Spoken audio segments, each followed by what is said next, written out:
গোৱালপাৰা প্ৰাকৃতিক সম্পদৰে ভৰপূৰ অসমৰ এখন অন্যতম জিলা। গুৱাহাটীৰ পৰা প্ৰায় 135 কিলোমিটাৰ দূৰত্বত থকা এই জিলাখনৰ মুঠ মাটিকালি প্ৰায় 1824 কিলোমিটাৰ স্কুৱেৰ। গছ-গছনি, পাহাৰ, নদী, বিল, জলাশয় আৱৰি থকা এই জিলাখনৰ প্ৰায় 30.76% বনাঞ্চল।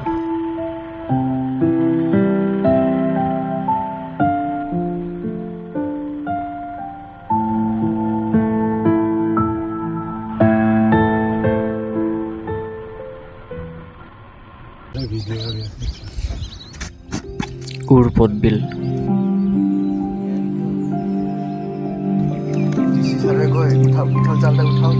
প্ৰভাতী সূৰ্যৰ প্ৰথম কিৰণত বিলৰ শান্ত পানী এখন সোণালী চাদৰৰ দৰে জিলিকি উঠিছিল।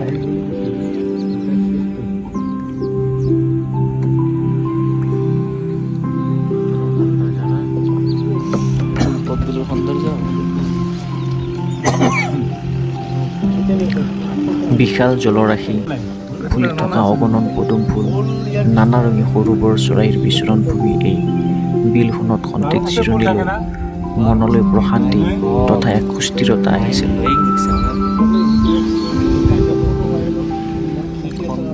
শ শ বগা পদুমৰ মাজত থকা এটি দুটি গোলাপী পদুম নিজৰ ৰূপত মতলীয়া হৈ আছিল।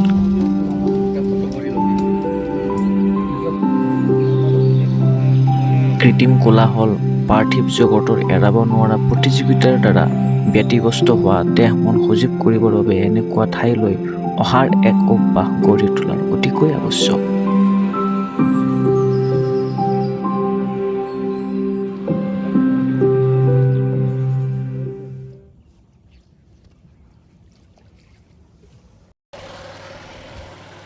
গোৱালপাৰা চহৰৰ কাষতে থকা হোলোকানন্দ পাহাৰৰ দাঁতিৰ এই পাহাৰতলী পথটো ব্ৰহ্মপুত্ৰৰ কাষেৰে পাৰ হৈ গৈছে।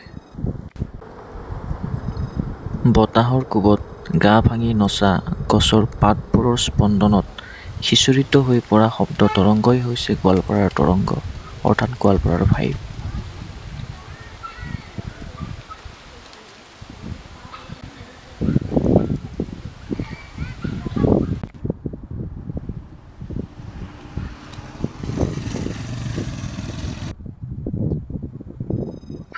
নৈৰ পানীৰ কাষৰ চাপৰিৰ কঠীয়াতলিত সপোন ৰচা এহাল দম্পতী।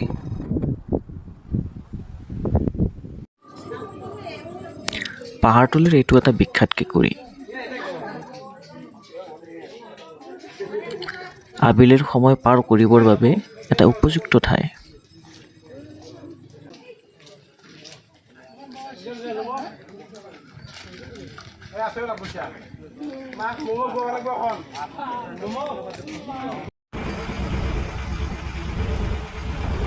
পঞ্চৰত্ন দলঙৰ ওপৰেৰে যোৱাৰ সৌভাগ্য বহুবাৰ হৈছে, কিন্তু তলেৰে যোৱাৰ যি অভিজ্ঞতা সেয়া অনন্য।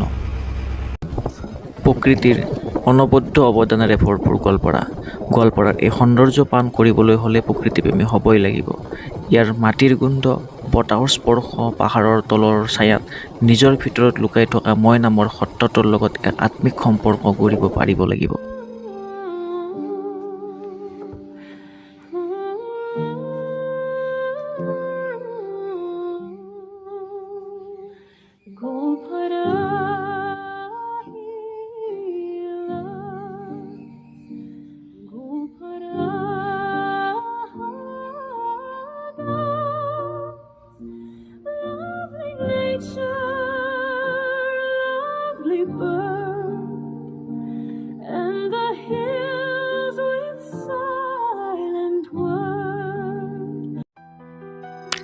হাছিলা বিল।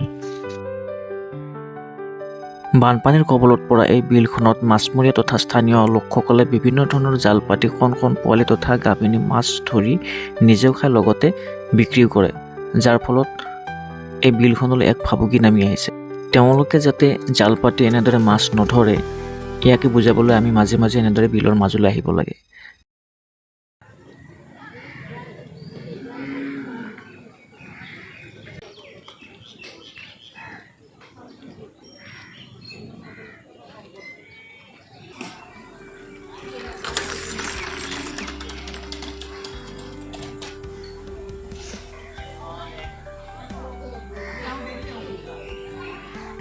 এয়া সকলোৰে মিলনৰ ঘাট, নৈৰ সোঁতত নিজক একাকাৰ কৰাৰ ঘাট।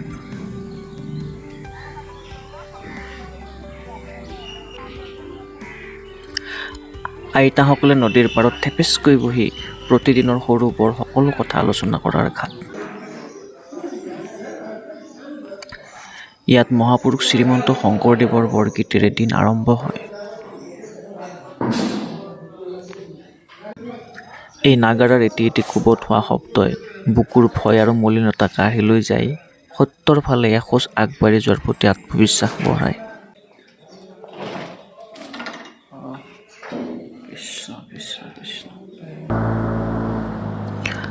আন এটা ফালত ৰাভা ভাইসকলে গীৰ্জাৰ ঘণ্টাৰে প্ৰভু যীশুলৈ প্ৰাৰ্থনা আগবঢ়ায়। দিনটোৰ শেষত গধূলিক আদৰণি জনোৱা হয় পবিত্ৰ আজানেৰে।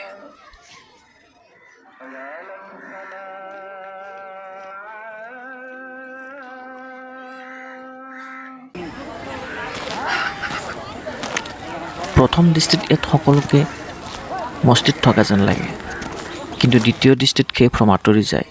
আচলতে সেইসকল ব্যক্তি যিসকলে বানপানীত সৰ্বস্ব হেৰুৱাই বৰ্তমান নদীৰ পাৰত আশ্ৰয় লৈ আছে। এই ছবিখনে গোৱালপাৰাৰ এক ভয়লগা অধ্যায়ৰ কথা কয়। বানপানীয়ে অন্ধকাৰ নমাই অনা বহু পৰিয়ালৰ ব্যথাৰ কথা কয়।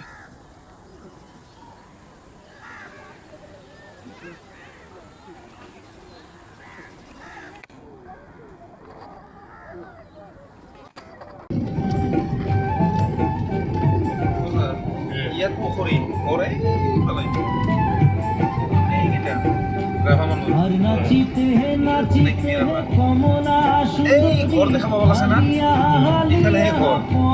গোৱালপাৰাৰ দক্ষিণ ফালৰ মেঘালয়ৰ সমীপৰ এই অঞ্চলসমূহে অসমীয়া সমাজখনৰ পুৰণি ছবিখন এতিয়াও দাঙি ধৰে।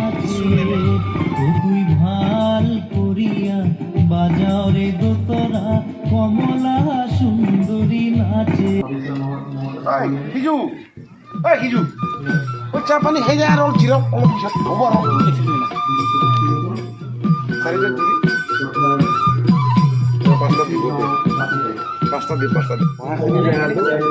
চাৰে আহিব না অলপ বহাত অলপ অসুবিধা মানে এইদিন তাতে মানে পথাৰৰ মাজত অলপ ৰেষ্ট কৰা জেগা হ'ব, কিন্তু পাব্লিকে বহিব নোৱাৰিম ধৰ পথাৰৰ মাজত আছে আৰু সেনেকুৱা ঠাই চাকি বন্তি লগোৱা।